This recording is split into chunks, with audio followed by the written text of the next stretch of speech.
김건희 여사에 관한 의혹을 조사하는 검찰이 성역 없는 수사를 강조하며 소환 조사에 무게를 두고 있는 것으로 파악됐습니다. 김 여사에 대한 소환 조사가 이루어질 경우 명품 가방 사건과 도이치모터스 주가 조작 의혹을 한 번에 조사할 것으로 보입니다. 신지원 기자입니다.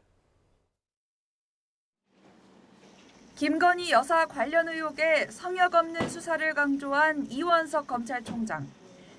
최근 주변에 김 여사 소환 필요성을 언급했느냐는 질문에 이렇게 답했습니다. 충분히 말씀을 드렸습니다. 이미 말씀을 드렸으니까 이제는 저희 검찰이 하는 일을 여러분이 지켜봐 주시면 감사하겠습니다. 검찰 안팎에서는 수사팀이 김건희 여사를 직접 불러 조사할 것이란 관측에 무게가 실리고 있습니다.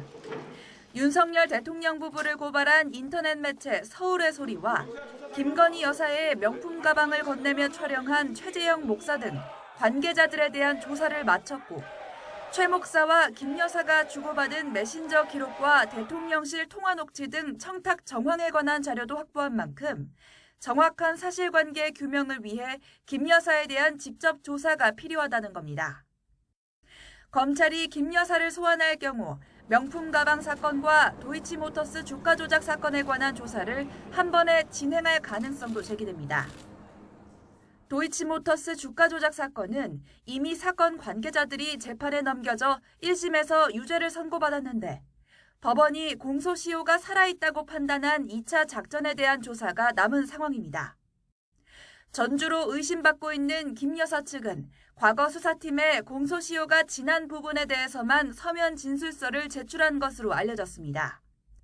다만 이 총장이 직접 수사 상황을 챙기는 명품 가방 사건과 달리 도이치모터스 주가 조작 사건은 지난 정부 때 법무부 장관의 수사 지휘권 발동으로 검찰총장의 개입이 제한된 상태입니다.